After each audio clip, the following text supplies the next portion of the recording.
Hi, my name is Jeremy Dillman. The final project that I chose for this forensics class was in social networking and social media forensics. Over the last several years, there's been a lot of attention paid to privacy and security of social networks, but most of it's been focused on the data in motion, the networking side, to the point where now pretty much most social networks actually default to HTTPS to encrypt traffic as it's flowing, from the social network servers to the browser, to keep that data secure and from prevent people from taking over accounts and just getting information from the data as it's flowing.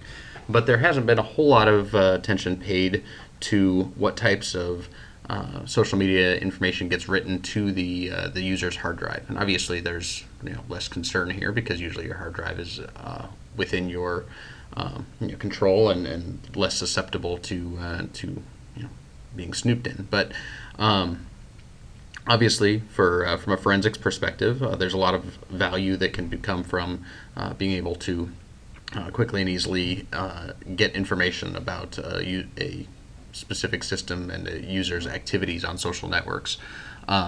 So what I started looking at was how bulk extractor, the information that it pulls out, could be used to provide more information about a user's social networking activities and provide value that way. So, in order to do this, what I needed to create was a good test bed for analyzing the data that I was able to create. So, in order to do this, I decided to take a bunch of virtual machines. So, I used VMware Player and created basically 8 separate virtual machines using VMware Player. I started off with 2 separate operating systems, Windows XP, and for that I wanted to kind of change up the browser I used as well. So I used Windows XP with Internet Explorer 8, and I used Windows 7 with Chrome as the browser.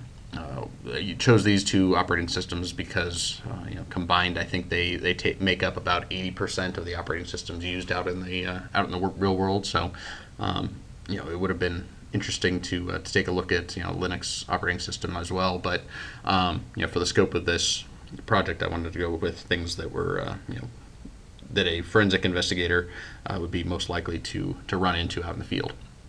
So after I created these images, I went ahead and patched them up to the latest, installed the browser, got them up to a baseline state, and then I took a snapshot of them, copied off the VMDK, which is what VMware Player uses, or VMware in general uses to create a disk image, and those are what I would scan later. And then I created 3 additional copies of each of the virtual machines and used those for doing a set of actions on Facebook, on Twitter, and on LinkedIn that I would then scan the images with bulk extractor and see what I could find, and see how I could add on to bulk extractor to provide more and extract more meaningful information and make it a little bit easier on the investigator or any user that wanted to look and see what they could find.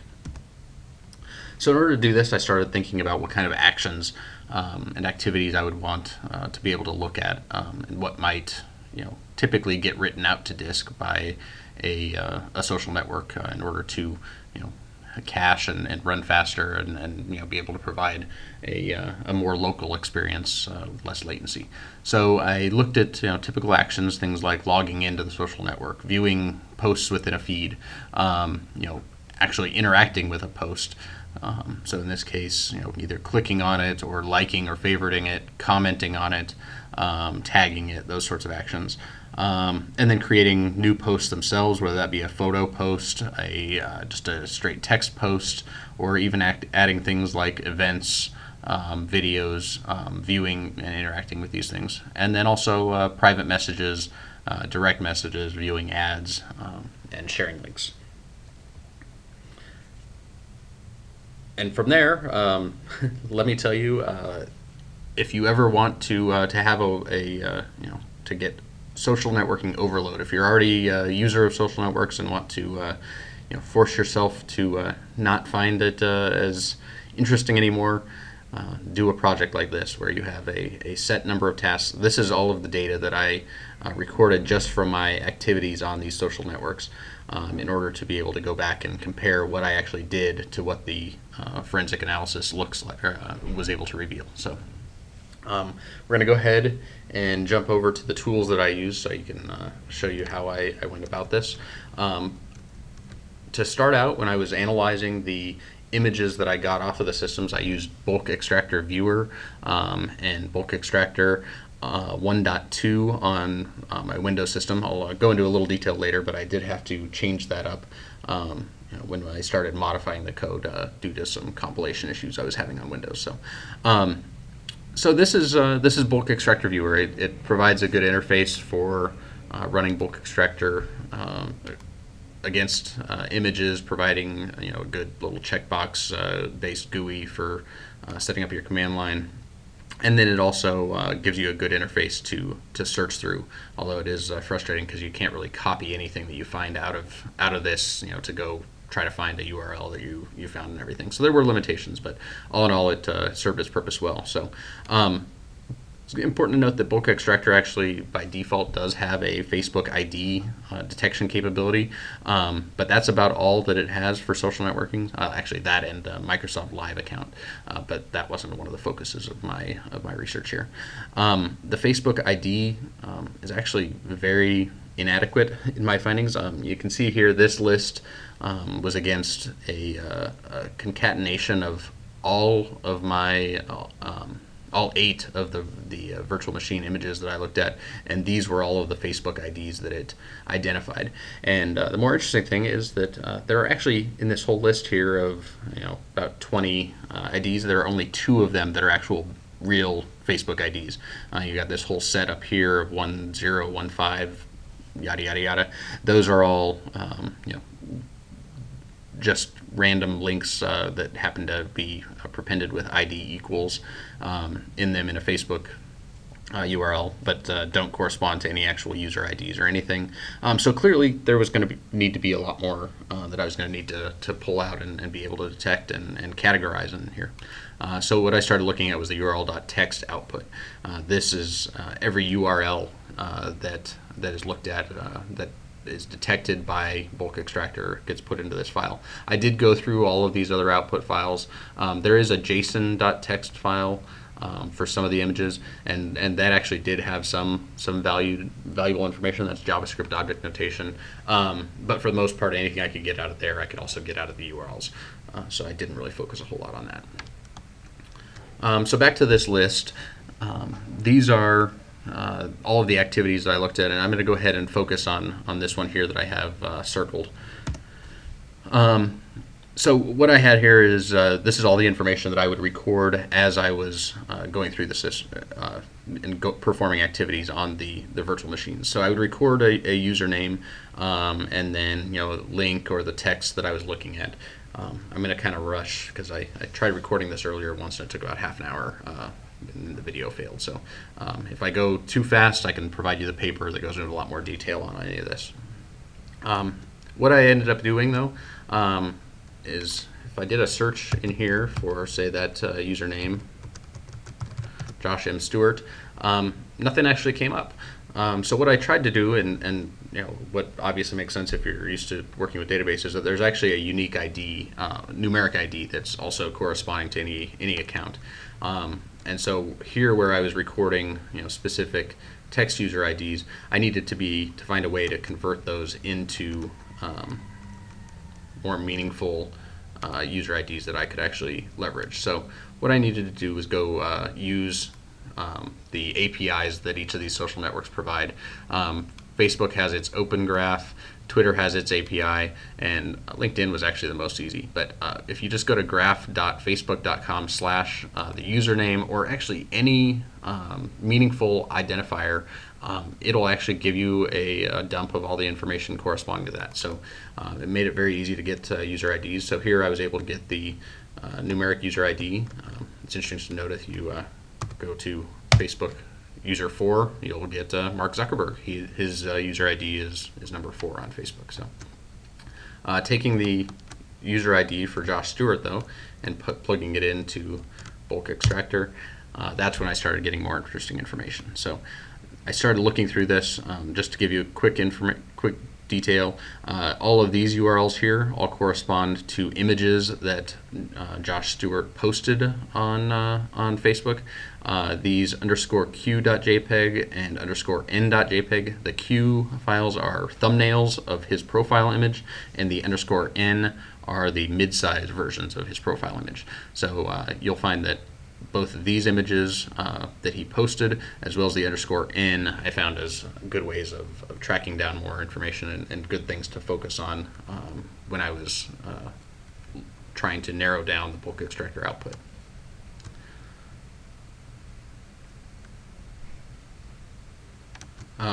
Just to go really quickly, the Twitter API provides something similar. So this is Jimmy Fallon's information. It provides a lot more information, typically because Twitter is a much more public-facing social network. But again, the ID is right here, and that was very beneficial. And then LinkedIn is actually the easiest of all of them. You can see here I'm on a regular plain text person's profile, but if you look up here, it actually exposes the unique user ID directly in the URL. So that made it very easy to find. So then I started narrowing down what things were detectable and valuable that I could get out of the bulk extractor URL.text output. And this is the subset that I decided to focus on. So you're looking at event pages viewed and Facebook images and videos viewed. Those were actually very reliable. If I found it in bulk extractor, it was pretty much always a one-to-one that I had actually looked at that image, video, or event page. Profile images viewed, like I said, the mid-size ones actually did correlate fairly closely with either looking at somebody's profile or looking at or seeing a link to the profile. And some of that might have actually been some of the features of browsers like Chrome, where they'll actually browse ahead, guess what links you're going to look at, and go ahead and cache that information locally, even if you don't go to them. So that might throw things off, especially from a forensic standpoint of having trust in your data and linking that to a user. But that's was not my concern at this point. In Twitter, I actually found that Twitter was not a very good system for being able to extract this information. And I think it was primarily just because Twitter is well, this isn't why, but it actually wasn't so much of a concern because Twitter is a fairly public-facing social network anyways. Most of the information you would care about is already exposed. There is, things like direct messages, and if you have a private account, that sort of information didn't seem to be stored locally, and really there wasn't a way that I could find to use bulk extractor to get at that information. So there are some things on Twitter that are tough to find through Drive forensics. But I did focus on extracting profile page URLs so that we could look at that.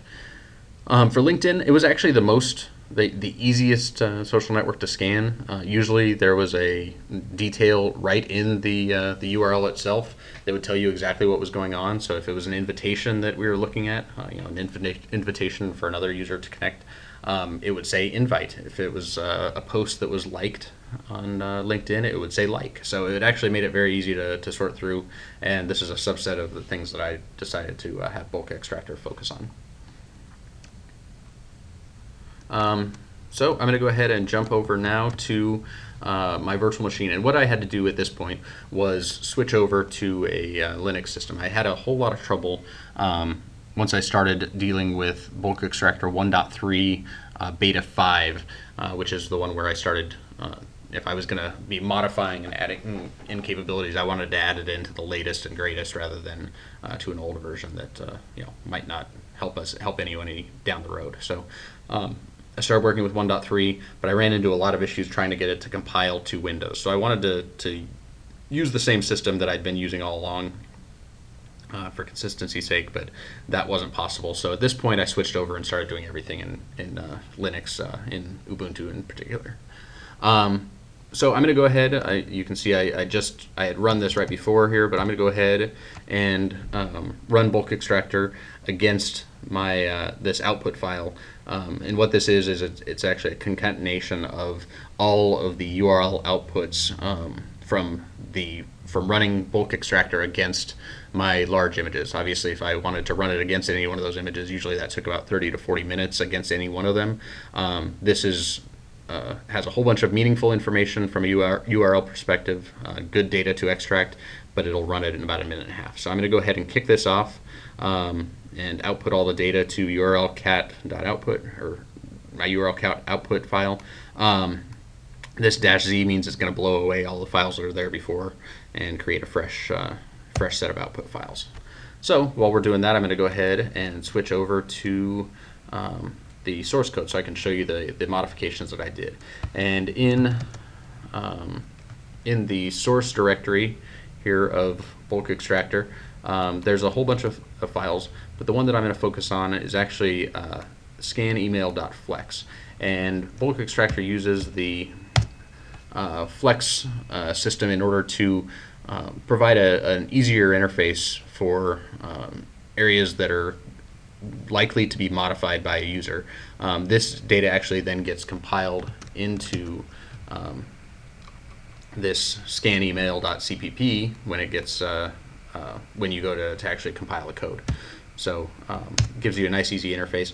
The area that I'm going to be looking at is at the very end of this file, and even though it's called scan email, it actually handles a large number of different types. So it's looking at, you can see here, email, domains, URLs, RFC822 information, MAC address information. But what it really does is also provides access to the histogram definition functions. And so I used those functions along with regular expressions. You can see here where the Facebook ID regular expression that is built into bulk extractor is used, and I basically used that and did a lot of work to try to figure out what regular expressions I wanted to use to get the information out of the URLs that I wanted. So I came up with a number of different regular expressions, and they're tough to read here. In order to do resolution for this video, I had to go with a narrower screen size, so it's a little bit tough to read. But if you want, you can look through these. I'll walk through one of them really quick. So what we're looking at here, for those of you that are familiar or unfamiliar with regular expressions, this is looking for ://www.facebook.com. Because it starts at the colon, it doesn't care if it's HTTP or HTTPS URL that you're looking at, so that helps. What we're looking for here are actual profile names. So this is actually a very simple URL. This is just facebook.com/username. And then I set it up to basically look for any text, capital A to Z, lowercase a to Z, 0 to 9, or a period.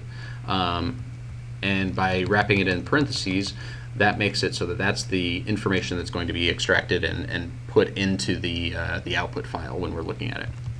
And then by putting a square bracket with the caret here, I'm able to set up a delimiter.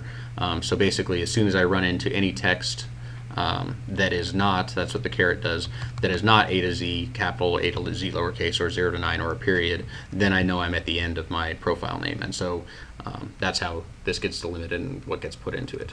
The events and photos were a little bit more straightforward. I'm looking for the word events followed by a slash.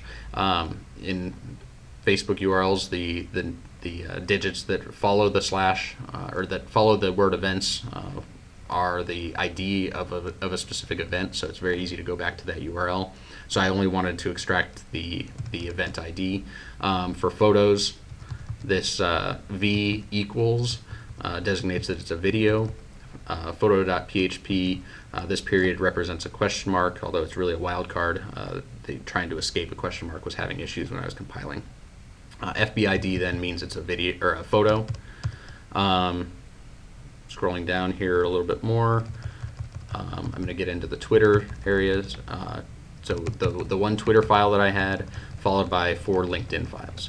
And again, I can provide more information on those URLs when we're not so time constrained as this.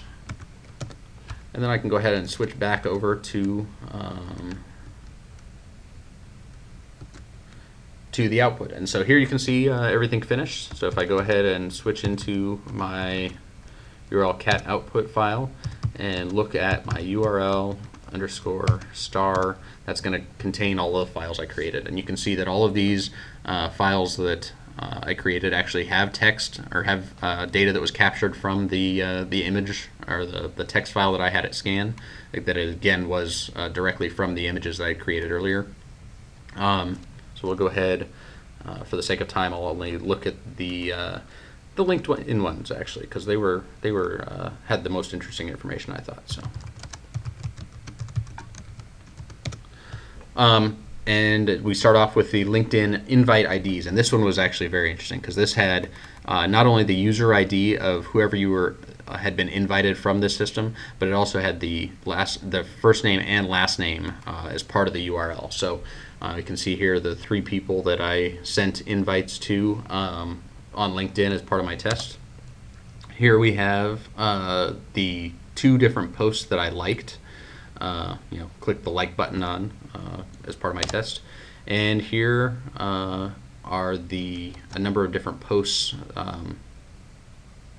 These are, if I saw a specific post, this is a list of the original poster of that that data, and then here are the user IDs of anybody that I either saw their profile on, saw a link to their profile.